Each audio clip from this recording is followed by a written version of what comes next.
Hey, this is Jesse Slack, and you're listening to Hank Jr. on Hank's Corner.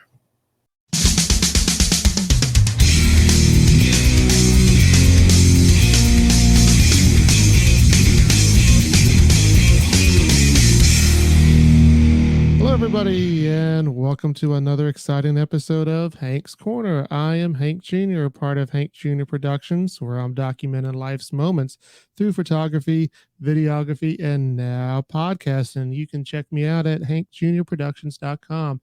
And today on Hank's Corner, we got a special guest from up north. He is the 2020 Songtown USA Songwriter of the Year and currently nominated for the Country Music Association of Ontario's Songwriter of the Year. Please welcome Jesse Slack. Jesse, how are you doing this evening? Good. How are you? Oh, I'm doing fine. And first question I always like to ask is, where are you calling in from? Because musicians are always all over the place. Yeah, I'm actually I'm back in Peterborough, Ontario right now. So I'm just at my house here, and yeah, just Uh, enjoying summer up in Canada. All right, and I'm sure it's much cooler up there than here in Tampa, Florida, where I thought it was just me that it was, I'm getting old and it just seems so hot. But actually, on paper, it is one of the hottest summers here in the area. So kudos to you to be up there. I wish I was up there. Oh, see, I wish the opposite. Like I love the heat, so I wish I was in Tampa, Florida right now. Well, you're more than welcome to come down at any time and come down here and play and enjoy the beaches and the heat. But I don't mind it so much when it gets to the winter time and we get a cool front, so to speak, and we actually get into the 70s. Love that kind of weather and enjoy that. And we're going to get to a lot of your accomplishments, but I think the biggest accomplishment I like to talk about is you're a new dad. Yeah. Tell me, It's been a hot topic lately, so yeah. yeah, tell me how that's going for you. Well, it's good. It's good. I just was helping my wife get him ready for bed upstairs. Put him in the bath, and yeah, he's awesome. It's one of those things where I kind of scaled back this year, knowing that we were going to have my son, and I didn't realize it would be as easy as it has been. So Really? we're lucky. We're lucky. He's a good little dude. So. So I take it he's sleeping pretty frequently? Yeah. I'm a morning person, so it's not too bad. He sleeps the night, but he usually gets up between 5:30 and 6:30 a.m. So I'm up early every day. And I know you've only been a father for a little bit amount of time, but is there something about being a dad that you did not expect beforehand? um, you know what? I expected it, but I didn't really realize how much like the mess would bother me. Like we're starting him on I call it human food, but like just regular food. And just like he is just a disaster, It's always a mess. And um my wife is like very particular and always keeps the house immaculate. And um she has no problem with it, but I'm like, I don't know, it grosses me out. They're just he's a gross little dude, but Definitely one of the least favorite things to do, but they are so cute at that age, aren't they? oh yeah, it's awesome. It's awesome. I Yeah. wouldn't trade it for the world. My 13-year-old daughter just got to visit a newborn recently, and she could not, believe how like little and how soft the feet are. That's all she kept talking about is, oh, the cutest feet. I said, you had them at one point. I know. I had him with his cousins yesterday. His cousins are one's 10, 7, and then the one's 10, one's 7, and one's 6. And they were going, why is he so cute? And I said, well, because he looks like me. And they're like, no. So That's yeah, the correct answer, right? yeah, exactly. So he looks like All his mom. All right. And so that's a lot of excitement in itself, but you also had just released a song called Dust on It. Tell us a little bit about that and your thoughts on how well it's doing. Oh, I had the idea for Dust on It, and I ended up writing it with two of my good friends, Dakota and Will, and one of my co-writers I always work with, Daryl Scott. And it was just one of those songs that after we wrote it, I'm like, this song needs to be heard. So I sent it into my publisher, and both of my publishers, Marty Dodson and Clay Mills, loved the song. So we decided, we're like, well, do we pitch this or do we use it for my project? And it just felt right for my project. And we wanted to have a really cool feature on it. So we got Lydia Sutherland, who's doing a lot of big things up here. She's got a few big announcements coming out soon. And yeah, I couldn't be more happier with the way it turned out and the way it's doing. Like it's at radio up here in Canada, and it's been doing well on streaming services. So yeah. All right. And are you shocked at all about the success, or was this something that you felt was going to be a hit instantly? I felt like it was going to be a good song. I had a bit higher expectations, but today in the streaming world, it's songs never die anymore. Like, especially with TikTok, you can have a song that you released 4 years ago, and then all of a sudden it can get attached to a trend on TikTok and be one of the biggest songs, right? So it's yeah, it's doing as well as I expected, but yeah. Yeah, definitely in today's world, things get measured a little bit differently. But let's go ahead and play Dust on It here on Hank's Corner. I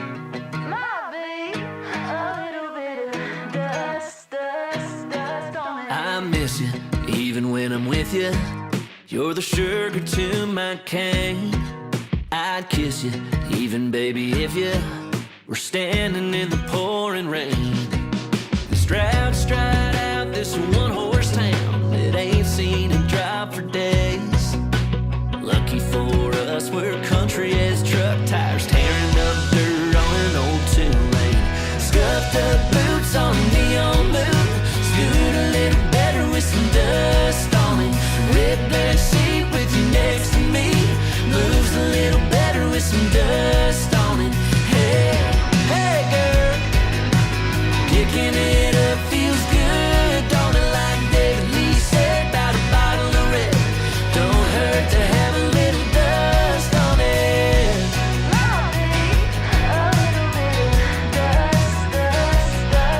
I dig it, baby, when you're singing all the worst of party crowd, with your hair in the wind, looking pretty as sin. Gonna leave this town in a big old cloud.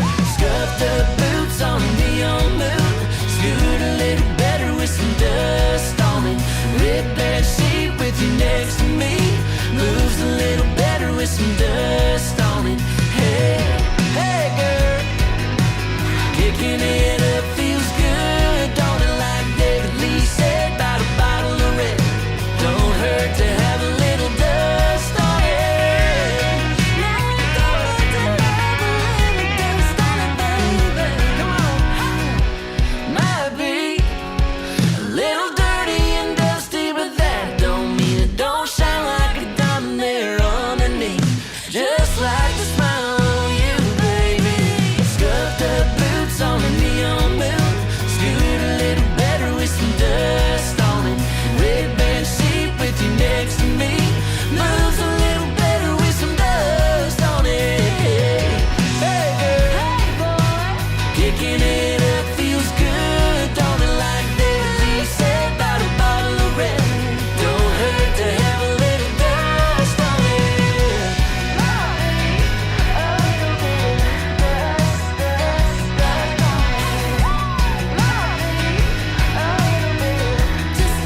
Just a little bit of dust on it. Welcome back to Hank's Corner. I'm Hank Jr., and you just heard Jesse Slack's Dust on It, one of the songs that you would have recently saw on my New Music Friday post. So, Jesse, tell me a little bit about you being young and when you decided, hey, I want to be a songwriter and I want to be a musician. Where did that all start?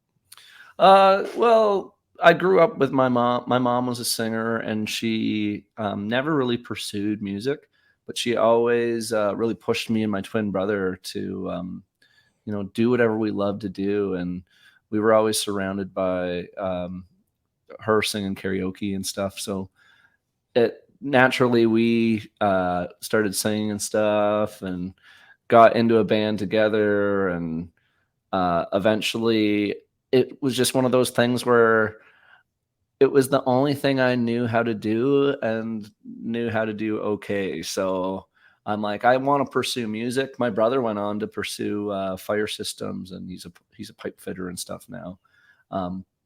But yeah, I've always just known I wanted to pursue music. So I followed my dream of becoming a country artist, and I went to school for music and history arts at a college called Fanshawe College, and it's like a pretty good course to take up here. Like there's been like Derek Rattan is a big songwriter that came out of that course, and so I knew as soon as I went to high school in grade 9, I'm like, that's what I'm taking. That's what I'm going to school for. And I never changed my mind. And then eventually, you know, as you get older and, you know, you're settling down, you get married. I just found the love for writing songs was growing. And I kind of switched my focus on becoming an artist to being more of a songwriter. So I always tell everybody I'm a songwriter first and a country artist second, but yeah, so now I'm doing it both. I'm doing both, and it's a fun life. All right.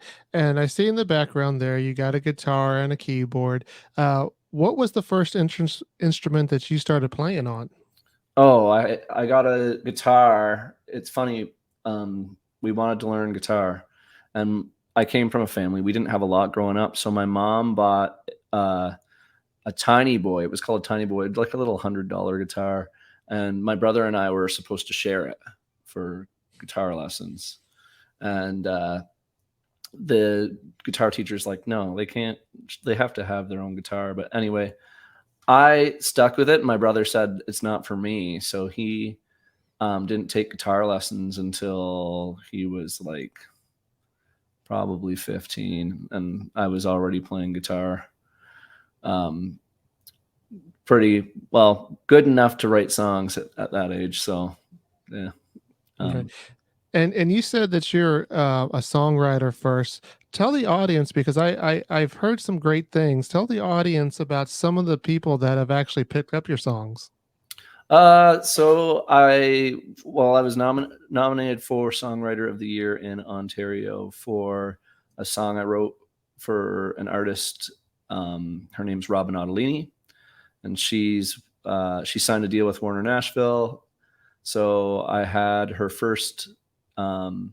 She got big on TikTok with a song called F-150. Mm-hmm. So she released that song with them, and then her next single was Tell You Everything that I wrote with her. And then another big artist up here, Jade Eagleson, I had a cut with him. And now I'm just writing every day and trying to get on to the next one. So, yeah. All right. Yeah, definitely. You've written for some great artists out there. And I want to go ahead and play Same Old Same. And when we come back, we'll talk a little bit about that. Sounds good.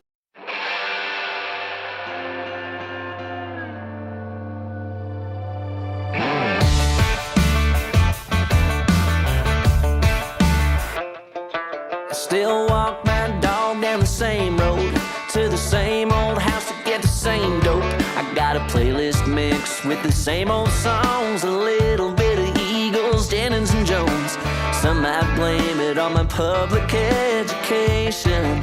I'm all about the same old same. Well, I'm the same old guy I've always been, the partying kind with the same old friends. Ain't into high price or fancy trends. I still get too drunk and tell it how it is. I like the same old beer and the same old jokes. Zigzag paper still roll the best smokes, while the rest of the world's out there too busy changing.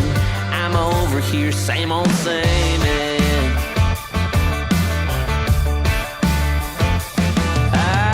play the same old guitar, the same 6 strings in the same old bar. I still fish a little when I get the chance, spend most of October in a deer stand.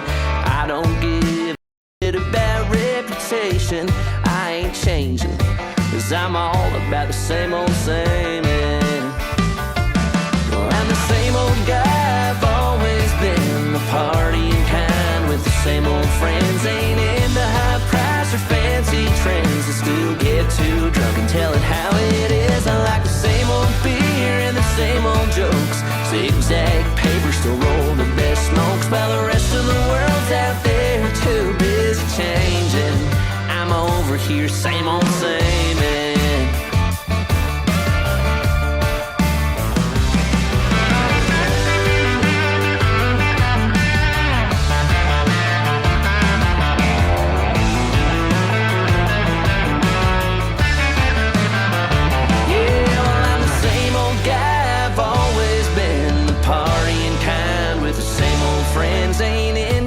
Price or fancy trends, I still get too drunk and tell it how it is. I like the same old beer and the same old jokes, zigzag paper, still roll the best smokes, while the rest of the world's out there too busy changing. Yeah, I'll be damned if I'm ever changing. I'm all about the same old same. I'll be over here, same old same.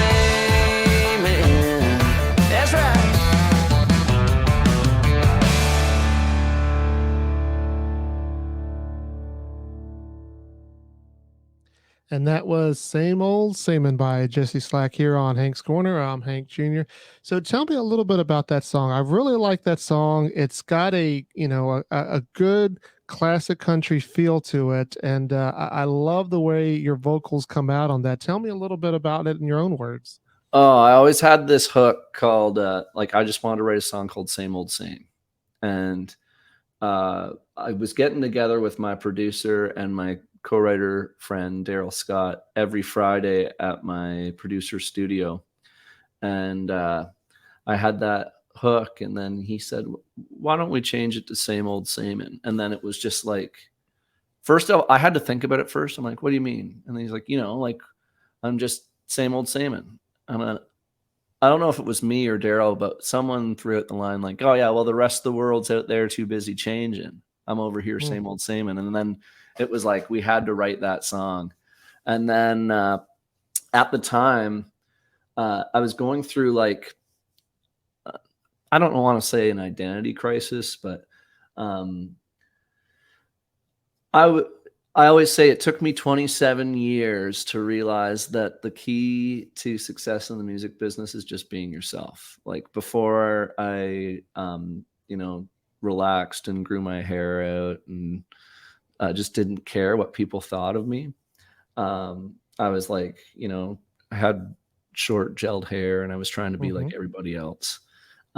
So that was my big first like moment of saying like, I'm just going to be me. And it's good because all the new stuff we're working on is very much like Same Old Samin, because that was the best performing song for me, and it was a good direction for me to go musically and being authentic to myself. So yeah, and that was one of the first songs that I really heard by you and said, man, I love that, and instantly became a fan after hearing that song. But like I said, it's got some of that old kind of country feel. Who are some of your country influences? Oh man, I have so many, like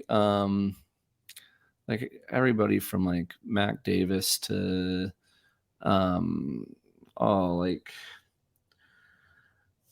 George Jones, Keith Whitley. But I'm a huge Keith Urban fan. Like today I was recording a song with my cousin, and I was talking with my producer who's done a few demos for me lately, and he just said, he's like, man, all your songs could work for Keith Urban. Like you're going to get a Keith Urban cut someday. I'm like, man, I hope so. And I know you've been sending him songs, correct? We've been trying to pitch songs to Keith. Yeah. All right. Well, hopefully he does, pick that up. That would be pretty cool.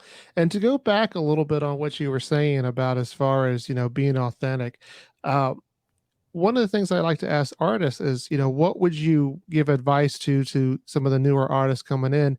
And that seems to be a common theme. I guess it takes everybody in their own time to realize that, hey, you kind of want to be yourself and don't let that go. Some people realize that right away, and some people take a whole career before they realize that. Yeah, it was working with Robyn Ottolini that really made me realize that.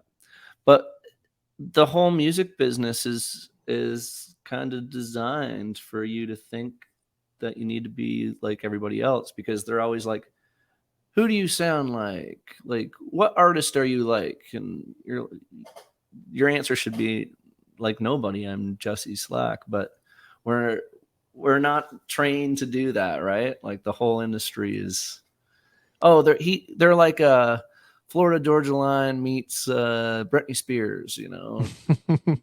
That's a interesting combination, but Yeah. and it was that way for a long time, especially before social media came out. That you had to fit in a certain thing. And I actually just talked to one of the classics of all time, Lacey J. Dalton, who was labeled an outlaw because she did not fit into where they wanted her. And I mean, that was actually its own genre to be called an outlaw. But do you find now that with social media that it's easier to be who you want to be, or do you think the struggle's still there? I think the struggle's there because the whole music industry is shifted towards TikTok, and it's like a lottery now. And I know I was on the app a lot for a while, because it's like everybody's personal mission to um, get a viral TikTok, and then you've made it, right? Um, but I don't know. For me, I find it's hard to be authentic, like doing these trends and stuff. So I just do my own thing. One thing about like Robyn is Robyn uh, was discovered on TikTok, but she was using that platform to be herself, and she found like her tribe of, a million other girls just like Robyn that were like, you know, I want to hear the drama, and it's perfect for someone like her. But uh, yeah, it's hard. It'd be hard to be one of those artists that's been signed for a decade, and then all of a sudden it's like your label's going, well, you need to be on TikTok and you need to be doing the dances and the trends and stuff. And like someone like me would be like, no, I don't do that. That's not what I do. It's not. I've never done that. But yeah. Yeah, and that's definitely an interesting thing that you point out that yeah, you may be able to get more followers and things might go viral for certain reasons, but if it's still once again you not being yourself, then what's kind of the point? Because people do shift their taste, and if you're not consistent and bringing out what's true to you, then ultimately you lose in the end, correct? Yeah, yeah, exactly. There's like someone like Walker Hayes. He's on there just being himself, dancing, doing the dances with his daughter. I'm like, that's Mhm. perfect. It's perfect. It worked for him. But I don't know. It's kind of a crazy world to think that we use one social media platform, and that's like what's determining, the next signings. And I don't know. It's a wild world we live in. It definitely is different than before. And one of the songs that I wanted to talk about was "Before It Was a Memory" by you, and also the video, because you solicited your fans to help out with that video, correct? I did. I Tell did. us a little bit about that. You know what? Like it was so COVID was a really tough time to do music videos. And I've always liked music videos where you can include a lot of people, but I was like, how do we include people without, having to follow all the guidelines? It was crazy strict up here in Canada.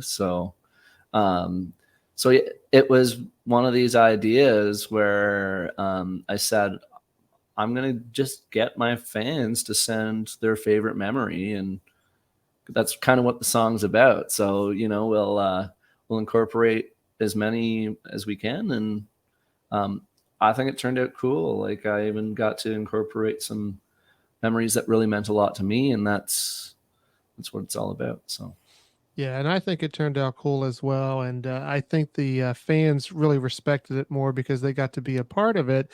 And I think that just brings them even closer to you as a fan. well, and it's something they'll have, forever, as well, as long as I've got it on YouTube or Vivo. Right. I'm in a Jesse Slack video. Yeah, and that's it, and that's the thing. I said, like, it's a cool little thing to have, and look at that and show your friends, and it helps me out too. Like I'm gonna get more views when everyone's going, hey, look at this video I'm in. So. Yeah, they're more likely to share it, right? But no, it was definitely a great idea, and let's go ahead and play it here on Hank's Corner.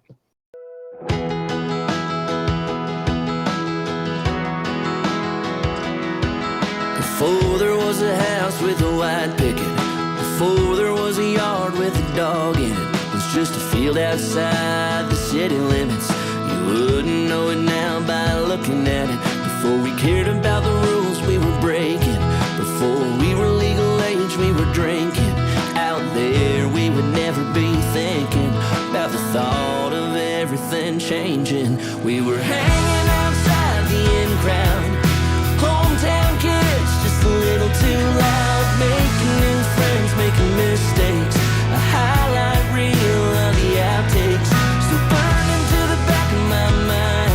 Those days ago were frozen in time. We were young and restless, wild and free, living in the moment before it was a memory.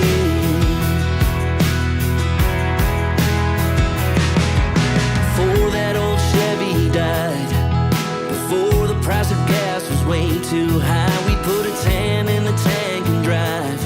We didn't know we were running on borrowed time. We were hanging outside the in crowd, hometown kids just a little too loud, making new friends, making mistakes, a highlight reel of the outtakes, still burning to the back of my mind.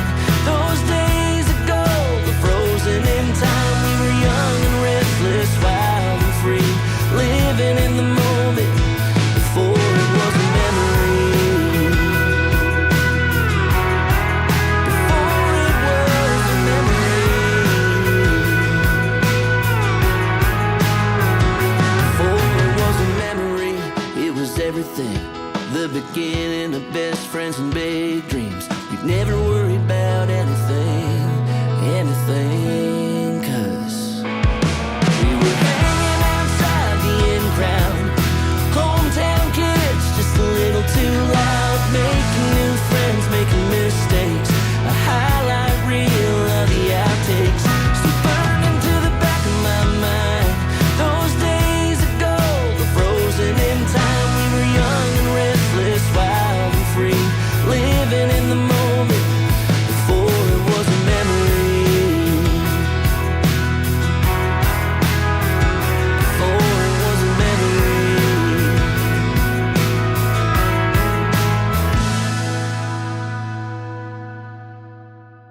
And that was Before It Was a Memory here on Hank's Corner. I'm Hank Jr., and I'm talking with Jesse Slack. So, Jesse, this part of the podcast, I'd like to, get to know a little bit more about you, maybe not necessarily music related, but one of the things I like asking, and you're not that far away from the United States, you're just right north of the border, but I still like asking it anyway. What are some misconceptions or stereotypes, whether it's the United States or the rest of the world, have about Canada that's just not correct? Oh man, the igloo thing was like when I first started going down to Nashville. I got asked that a few times, and I'm like, oh yeah, we just keep the internet wires and away from the walls so it doesn't melt. And, but that's the big one. I don't know. It's funny.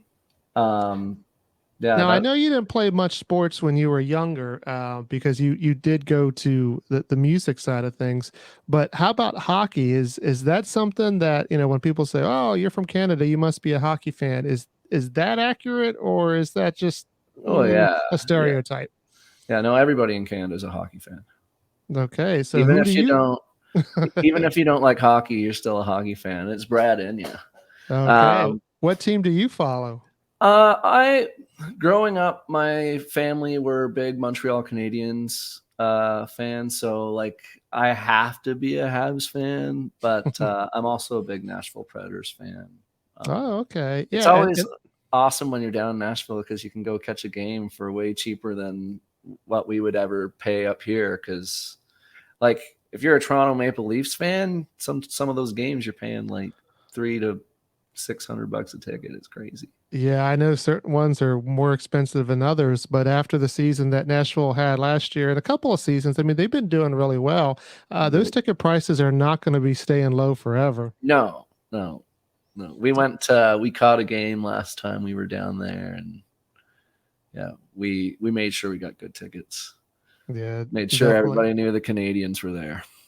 Yeah, I definitely want to get to a Nashville game, and I'm a Philadelphia Flyers fan, so I always try to see if I can line up, but I haven't been there yet, and maybe this season will be the first. And along those lines, of being from a different country and stuff like that, I always want to know about your food taste.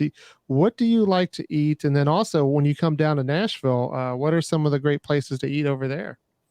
Oh man, my favorite food in the entire world is pizza. I would give up everything in my life for a pizza. And what Uh, kind of pizza? Is that the thin crust or the Chicago deep dish? oh, any pizza. I love Chicago deep dish, thin crust. If it's pizza, I'm gonna steal it from you. So that's my favorite food. But obviously, I like steaks and stuff. I had a good steak last night. But when I'm in Nashville, I always try to get hot chicken because Mm, hot chicken is a Nashville staple. Um, but then they've got good Mexican. I always try to get really? Mexican, and yeah, I like the Southern barbecue stuff too. But we're starting to get more and more of that up here as well. Well, you'll have to tell me where to get the Mexican stuff because I love Mexican food, growing up in South Texas and living there, most of my life. And over here in Florida, I just can't find it. So if it is in Nashville, I'll be there in September and hopefully I could find some while I'm there. Yeah. And as far as traveling, if you could travel anywhere, where would you travel? Um. Well, I still haven't been to Austin, Texas, and I Mm, really want to make it to Texas. I was supposed to go there for my honeymoon, but I ended up booking a festival the weekend after, so we just skipped our honeymoon, and my wife sold merch. But Hey, anyway, yeah. So I'd like to do like Austin and San Antonio, and that's. I know it sounds crazy. I'll probably end up doing it next year. I'm trying to move to Nashville and get my work visa. So if I'm there, I mean, not if I'm there, when I'm there, yep. I'm sure we'll be making a trip out to Texas because my wife wants to go there too. So Yeah, definitely. That's kind of the areas that I miss about Texas, either the San Antonio, the downtown, the Riverwalk, and then in Austin does have a great music scene. And in between, they got some nice rivers that you can just float down and have a nice beer and have a good time. yeah, and I love the Texas country. Like I've been working with more and more Texas artists, and uh, especially like my style of same old same, and like it could work well in the Texas kind of Oh, market. yeah. So that's one of my big goals as a songwriter is to work with more Texas artists and get a few Texas number ones eventually. It'd be fun. Yeah, that would be awesome. And Texas does have its own little style of country that's a little bit different, but it's all good music. And what is left for the remainder of the year for you? Honestly, I had my last show of the summer last weekend, Saturday. Uh, we're just vacationing. We're vacationing, and we're going to cottages for the rest of the month. And then September, I'm gone for a fishing trip. And then October, I'm in Nashville, and November, we'll be back up here for a bit. December is a write-off, and my son's birthday, so it's an exciting time for my wife. Yeah. And then January, plan is to be down south, so we'll see what happens. And there's obviously a million writes in there. I write almost every day, so. Right. That never stops. And I appreciate you, coming on. You told me a little bit about the things that you like, and I think that that's a great song to end the podcast with, things that I like. But Jesse, once again, I definitely appreciate you coming on my podcast. And if you ever want to be a guest on Hank's Corner, you're more than welcome to do so. Oh, thank you. I had a great time, and I appreciate you having me on.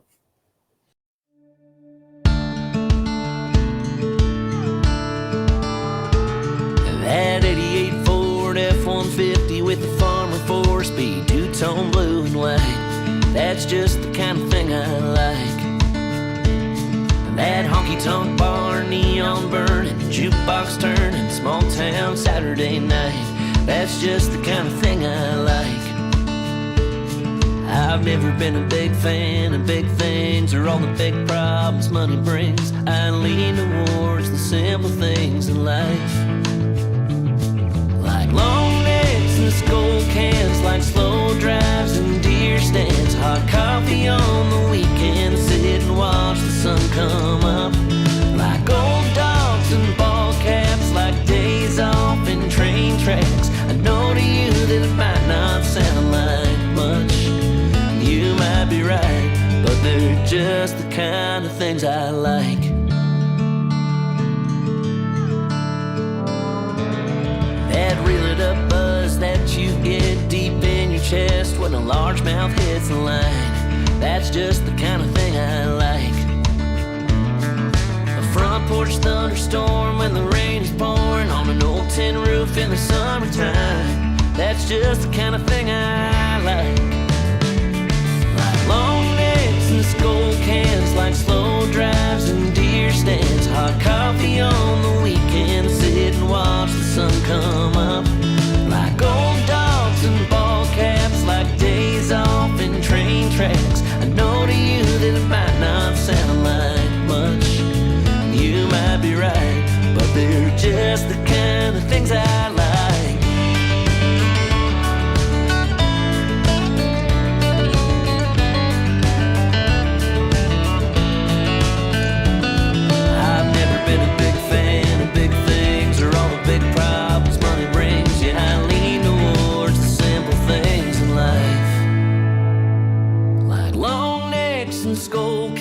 Like slow drives and deer stands, hot coffee on the weekend to sit and watch the sun come up. Like old dogs and ball caps, like days off in train tracks. I know to you that it might not sound like much.